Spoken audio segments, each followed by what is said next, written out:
Chapter 10 reborn इन villainous body. अब तक हमने देखा कि आरवी को केशव जी घर ले आते हैं। आरवी घर में किसी को ना पाकर उदास हो जाती है और तभी सब वेलकम होम कहते हुए चिल्लाते हैं और आरवी उन लोगों को देखकर बहुत खुश होती है। केशव जी उसकी इस खुशी को देख बहुत खुश होते हैं। आरवी ने देखा वहाँ हर कोई है, ओबेरॉय परिवार भी और रायजादा परिवार पूरा था। इस बात की उम्मीद आरवी ने नहीं की थी, इसलिए वो सरप्राइज्ड थी। वो अरहान को देख उसकी ओर बढ़ने लगती है। अरहान उसे अपनी ओर आता देख खुद हुआ की ओर बढ़ते हुए डांटाते हुए कहती है कि अभी अभी वो हॉस्पिटल से आई है तो ज्यादा उछल कूद ना करे। आरवी उसके गले लग उसे थैंक यू कहती है। अरहान मुस्कुराते हुए उसके सिर पर हाथ फेरोता है। वहीं विक्रम जी आज पहली बार शायद इतनी गौर से देख रहे थे। उनकी बेटी की आंखें बिल्कुल उनकी तरह थी। ये बात महसूस कर उन्हें पता नहीं क्या होता है, वो अपनी मुस्कुराती बेटी पर से अपनी नजरें नहीं हटा पा रहे थे। वही रागिनी जी ये देख रही थी। इधर अरहान आरवी को अपनी माँ यानी जानकी जी के पास लेकर आता है। आरवी उसकी ओर देख कहती है, आपकी मम्मा। अरहान ने हाँ में सिर हिलाया तो आरवी ने बैठे बैठे ही उनके पाँव छू लिए। अब आगे। जानकी जी ने जैसे ही आरवी के माथे को चूमती है, उनका एहसास पाके आरवी की आंखें बंद हो जाती है और उसके चेहरे पर एक निश्चल मुस्कान आती है। जानकी जी ने उसके चेहरे पर हाथ फिरोकर कहा, बहुत ही प्यारी है। आरवी बोली, हाँ वो तो है, मैं प्यारी और क्यूट तो हूँ। उसकी बात पर सब हंसने लगती है। वहीं मिहिर हंसते हुए बोला, इसे बस अपनी तारीफ करनी होती है बड़ी मम्मा, इसलिए आप ना ज्यादा तारीफ ना करो इसकी, ये बिल्कुल सेल्फ ऑब्सेड है वो। उसकी बात सुन आरवी मुंह बनाकर बोली, आपसे तो कम ही हूँ मिहिर भाई, जितना आप खुद की तारीफ करते हैं ना उतना तो कोई लड़की भी नहीं करती होगी। मिहिर बोला, हाँ तो हूँ मैं हैंडसम, तो तारीफ तो बनती है ना, अगर कोई कॉम्प्लीमेंट नहीं देगा तो इस प्यारे चेहरे का क्या फायदा। उसकी बात सुन सब अफसोस से सिर हिला देते हैं, मनो कह रहे हो इसका कुछ नहीं हो सकता। तभी सावी जी उसके पास आके उसका कान खींचते हुए बोली, बहुत बोलने नहीं लगा तू। मिहिर चिल्लाते हुए बोला, मम्मा लग रही है, बहुत दुख रहा है, छोड़ो मम्मा। सावी जी ने उसका कान छोड़ते हुए कहा, तो दर्द वो इसलिए ही खिंचा है।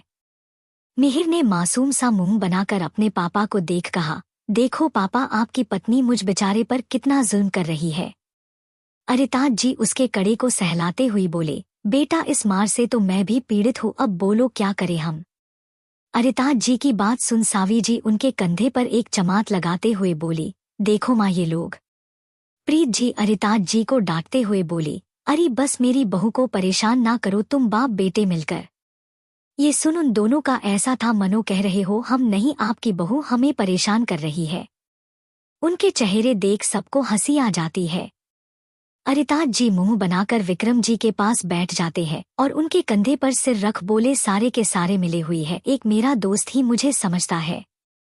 विक्रम जी बोला, ऑफ कोर्स, खबरदार किसी ने अरी को परेशान किया तो। उनकी बात पर सब बोले, हाँ हाँ ठीक है, कोई नहीं कर रहा आपके दोस्त को परेशान। ये बोल सब हंसने लगे, अरविंद भी हंसने लगी। उसके बाद अरिताज जी आरवी के पास आके बोले, हेलो बेटा, मैं अरिताज ओबेरॉय, तुम्हारे पापा का बेस्ट फ्रेंड। आरवी बोली, ओहन तो आप अरिताज ओबेरॉय हो। उसके बोलने का अंदाज देख अरिताज जी बोले, हाँ मैं ही हूँ, पर क्या हुआ अपा, ऐसे क्यों बोली। उनकी बात पर आरवी एक शरारती मुस्कान के साथ बोली, ये मिहिर भाई ना मुझसे कह रहे थे आप बहुत ही जिद्दी, अकड़ू और गुस्सैल है। ये सुनकर मिहिर हड़बड़ा जाता है। वो अपने पापा की ओर देख बोला, मैंने ऐसा कुछ नहीं कहा पापा, ये झूठ बोल रही है। आरवी अपने मुंह पर हाथ रख बोली, हो झूठे कहीं के। अरिताज जी उसका रिएक्शन देख बोले, मिहिर तू आ इधर, मैं बताता हूँ तुझे। मिहिर दूसरी तरफ भाग अपने बड़े पापा के पीछे छिप बोला, अरे पापा मैंने आपके लिए नहीं बोला था, मैंने तो बड़े पापा के लिए बोला था। राम जी अपने पीछे छुपे मिहिर को आंखें दिखाने लगे तो मिहिर पीछे हटते हुए बोला, क्या देख रहे, मैं सच कह रहा हूँ, देखो मुझ जैसे मासूम बच्चे को डरा रहे हैं आप। राम जी अपने दांत पिसते हुए बोले, रुक तू, ये बोल वो मिहिर की तरफ लपके पर मिहिर दूसरी तरफ भाग गया। वो बोला, देखा मैंने कहा था ना ये गुस्सैल है और आपकी तरह ही निकेश है। आपने आपको बिच में आता देख निकेश बोला, अब इसमें मैं कहाँ बिच में आ गया। अरहान भी अब बिच में कुछ बोला, हाँ तो बिल्कुल पापा की तरह है, हमेशा नाक पर गुस्सा होता है, देख अभी भी है गुस्सा। निकेश मुंह फुलाकर बोला, मैं गुस्सा नहीं करता। आरवी बोली, झूठ मत बोलो आरू भाई, आप बहुत गुस्सा करते हो, पता नहीं हमारी शांत सी राधु कैसे झेलेगी आपको। आरवी ने मस्ती मस्ती में राधिका को राधु बुलाया, पर इसका एहसास उसे नहीं था, पर बाकी सबा तो सुन रहे थे। वो सब बहुत खुश हुए कि आरवी अब धीरे धीरे ही सही सबको अपना रही है। वही निकेश बोला, झेलेगी से क्या मतलब है तुम्हारा, वो प्यार करती है मुझसे, ऐसे ही थोड़ी ना उसे मुझसे प्यार हुआ है। आरवी अपनी ठोड्डी पर हाथ रख बोली, वही तो मैं बोल रही हूँ, क्या सोचकर प्यार हुआ राधु को डोट। अभी निकेश कुछ बोलता उससे पहले केशव जी की पत्नी रश्मिका जी बोली, बस अब झगड़ा नहीं, चलो अब खाने, आरवी को भी भूख लगी होगी, कब से यही है सब।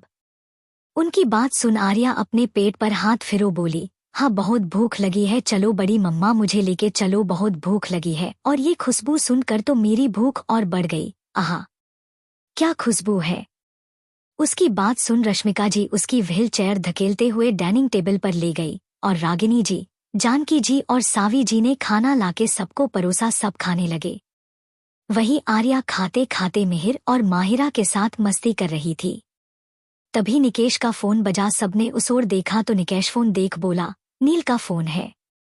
उसकी बात सुन सब हाँ में सिर हिलाते हैं। वही निकेश नील से बात करने लगता है और बाकी सबसे भी करवाता है। आरवी देखती है नील से बात करते वक्त सबके चेहरे पर एक अलग ही खुशी नजर आ रही थी। बात चाहे ओबेरॉय परिवार की हो या रायजादा, सबका चाहता था नील। थोड़ी देर बात करने के बाद नील फोन रख देता है। आरवी कहती है, ये नील कौन है। उसका सवाल सुन सावी जी बोली, मेरा छोटा बेटा है नील ओबेरॉय। आरवी बोली, अच्छा पर अभी कहाँ है, मतलब पिछले 2 महीने से मैं यहाँ हूँ, वो मिला नहीं। उसकी बात सुन रुचि बोली, तुम्हें क्या करना है मिलकर, और क्या करोगी ये जानकर, कहाँ है वो। उसकी बात सुन राधिका उसके हाथ पर मरते हुए बोली, ये क्या तरीका है रुचि, वो बस पूछ रही है। रुचि ने कहा, व्हाट, मैंने क्या किया। इस बार आरवी बोली, तुम्हें क्यों मिर्ची लग रही है। उसके बारे में पूछने पर रुचि बोली, वो मेरा बेस्ट फ्रेंड है इसलिए। आरवी बोली, ओह तो मुझे अब उसे जानने में कोई इंटरेस्ट नहीं है। रुचि बोली, तुम्हारा मतलब क्या है। आरवी ने उसके सवाल पर कहा, यही कि तुम्हारा बेस्ट फ्रेंड्स है इसलिए मुझसे दूर रहे, यही बेहतर है। वहाँ की बात अभी रुचि कुछ बोलती उससे पहले रश्मिका जी बोली, अब शांति से खाना खाओ, कोई कुछ बोला ना तो देख लेना। उनकी बात सुन सब शांति से खाना खाने लगे। वही आरवी अपने मन में सोचने लगी, नील ओबेरॉय, तुम जितना मुझसे दूर रहो उतना ही बेहतर होगा, क्योंकि तुम्हारी वजह से रुचि मेरे साथ झगड़ रही है। मेरी बहन होकर वो तुम्हारी साइड ले रही है। Hello friends, reborn of villainous girl का आगे का एपिसोड स्टोरी वर्ल्ड की दुनिया चैनल पर अपलोड कर दिया है, जाकर उसे देख ले। और अब से उसी चैनल पर रिबॉर्न ऑफ विलेनस गर्ल का एपिसोड आएगा और बाकी सारी स्टोरी इसी चैनल पर आएगा। आगे क्या होगा इस कहानी में जानेंगे अगले पार्ट में। तब तक के लिए बाय। CH11 रीबॉर्न इन विलेनस बॉडी। हाय हेलो नमस्ते। अब तक हमने देखा कि आरवी घर आ चुकी थी और उसका वेलकम करने के लिए उसका पूरा परिवार, साथ में ओबेरॉय परिवार भी खड़ा था, जिसे देख आरवी बहुत खुश हो रही थी और उसकी खुशी देख बाकी सब भी बहुत ज्यादा खुश हो रहे थे। आरवी अरहान के पास जाती है और उसे गले लगा लेती है। उसके बाद अरहान आरवी को जानकी जी यानी अपनी माँ से मिलवाता है। आरवी उन्हें देख उनके पाँव छू लेती है। जानकी जी उसे अपने गले से लगाकर उसका माथा चूम लेती है, जिसके एहसास से आरवी ने अपनी आंखें बंद कर ली और उसके चेहरे पर एक स्माइल आ गई। उसके बाद वो अपनी ही तारीफ करने लगी, जिस पर मिहिर उसके साथ मजाक करने लगता है। ये देख आरवी भी उसके साथ मजाक करते हुए मिहिर के पापा यानी अरिताज जी से कहती है कि मिहिर उन्हें गुस्सेल, अकड़ू और जिद्दी कहता है। उसके बाद तो मानो जंग छिड़ गई और आरवी इसका मजा ले रही थी। तभी कश्मीरा जी उन सबको रोकती है और सबको खाने के लिए आने को कहती है। खाने की बात सुन आरवी बच्चों की तरह पेट पर हाथ फिरो कर कहती है कि उसे तो बहुत भूख लगी है और अपनी बड़ी मम्मा को वहां ले जाने को कहती है। उसकी इस हरकत पर सब मुस्कुराने लगते हैं। सब खाने के लिए आ जाते हैं। तभी नील का फोन आता है और इसी बात पर आरवी और रुचि के बीच झगड़ा हो जाता है और इसी के साथ आरवी नील से खार खाए बैठ जाती है, क्योंकि उसकी वजह से रुचि ने उससे झगड़ा किया। अब आगे आरवी खाना खाते हुए अपने मन में कहती है, बेहतर यही होगा नील ओबेरॉय कि तुम मुझसे दूर रहो, क्योंकि तुम्हारे ना होने पर भी रुचि मुझसे झगड़ने लगी तुम्हारे लिए। यही बात मुझे बहुत खटक रही कि जो लड़का यहाँ नहीं है, उसकी वजह से उसकी बहन उससे लड़ रही है। अब उसे जलन हो रही थी या कुछ और, ये तो आरवी ही जान सकती है। खाना खाने के बाद ओबेरॉय परिवार अपने घर चला जाता है। आरी माहिरा को रुकने को कहती है, पर राधिका कहती है कि वो आज रात आरवी के साथ रुक जाएगी। उसकी बात पर सब आरवी की ओर देखने लगे। सबको ऐसा लग रहा था कि अभी वो चिल्लाएगी, पर अपने बिहेवियर से अलग आरवी ने सबको इग्नोर कर राधिका से कहा, तो चलो क्योंकि मुझे बड़ी नींद आ रही है। उसकी बात सुन राधिका के चेहरे पर बड़ी सी मुस्कान आ गई और वो आरवी को लेकर जाने को हुई कि तभी रुचि बोली, मैं भी चलूंगी। आरवी ने उसकी बात सुनी और अभी भौहें चढ़ाकर कहा, क्यों? रुचि वैसे ही उसकी नकल करते हुए बोली, क्यों? क्यों क्या? मैं राधु को तुम्हारे साथ अकेले नहीं रहने दे सकती, ठीक है? क्या पता तुम्हारा कब क्या कर दो। अभी तो तुम अच्छे होने का दिखावा कर रही हो, अकेले में तुमने राधु को कुछ कर दिया तो। उसकी बात सुन आरवी को बुरा लगा और इस बार रागिनी जी को भी बुरा लगा और उनकी आंखें नम हो गई जो विक्रम जी देख चुके थे। विक्रम जी कुछ बोलने को हुए कि तभी अरहान एक कठोर आवाज में बोला, ऐसा है तो आरवी अब से हमारे साथ रहेगी। अरहान की बात सुनकर सब उसकी ओर देखने लगते हैं। अरहान आगे बोला, आरवी मेरे साथ मेरे घर में रहेगी, वो मेरी बहन है, उसकी सारी जिम्मेदारी मेरी। अगर आप लोगों लगाता है कि आरवी से आप सबको खतरा है तो आरवी अब से यहाँ नहीं आएगी, ठीक है? अरहान की बात सुन सब उसे ऐसे देख रहे थे मानो ये अरहान ना होकर कोई और हो। रागिनी जी उसकी बात सुन बोली, रुचि के कहने का ये मतलब नहीं था अरहान। तभी मिहिर रागिनी जी की बात को काटते हुए बोला, तो क्या मतलब था उसका छोटी माँ, आप बताएं। उसका टोन गुस्से वाला था जिसे अरिताज टोकते हुए बोले, मिहिर बहव तुम ऐसे बात नहीं कर सकते। मिहिर चुप हो जाती है और साथ में चुप हो जाती है रागिनी जी, वो कुछ बोल ही नहीं पाती। वही आरवी अपनी नम आँखों से ये सब देख रही थी। वो सब लोगों के शांत होने पर बोली, हो गया सबका सब उसकी ओर देखने लगे तो आरवी बोली, चलो राधु तुम बाकी सब तो लड़ने में ही अपनी रात बिता लेंगे, पर मुझे नींद चाहिए।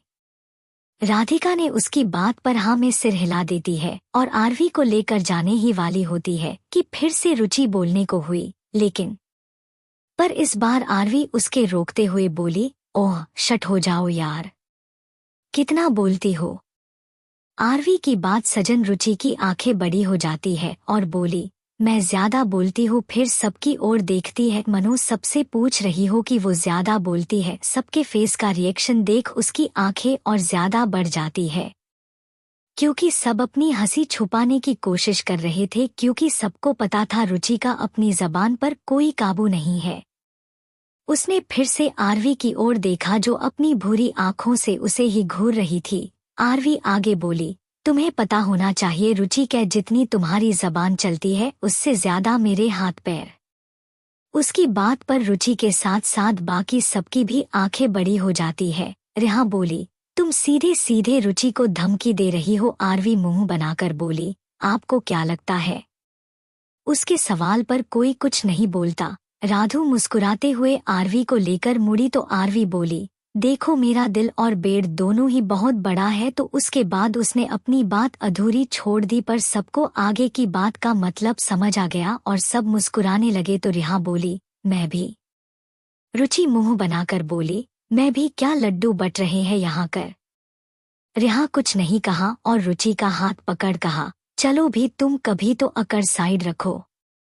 रुचि कुछ नहीं बोलती पर उसके पीछे पीछे खींची चली जाती है। उन्हें देख बाकी सबके चेहरे पर एक मुस्कान आ जाती है और इसी के साथ प्रीत जी के कहने पर अब ओबेरॉय परिवार रायजादा परिवार से विदा लेता है। रायजादा परिवार के लोग सोने के लिए चले गए। वही राहुल, रोहन और रेयांश अभी स्टडी रूम में बैठे हुए थे। राहुल किसी सोच में गुम था। वो रोहन और रेयांश को देख बोला, आप दोनों को क्या लगता है आरवी सच में बदल गई या उसके नई चाल है सबको परेशान करने का? उसकी बात सुन रेयांश बोला, मुझे नहीं पता भाई आरवी क्या चाहती है, पर जो भी हो रहा है वो सही हो रहा है, सब खुश है और मैं नहीं चाहता कि ये खुशी कही जाए, और ये सब हुआ सिर्फ आरवी की वजह से। रोहन बोला, रेयांश सही कह रहा है और मुझे नहीं लगाता कि आरवी कोई नाटक कर रही है, उसकी आंखों की चमक झूठी नहीं हो सकती है। उन दोनों की बात सुनकर राहुल हाँ में सिर हिला देता है। आगे क्या होगा इस कहानी में जानेंगे अगले पार्ट में, तब तक के लिए बाय।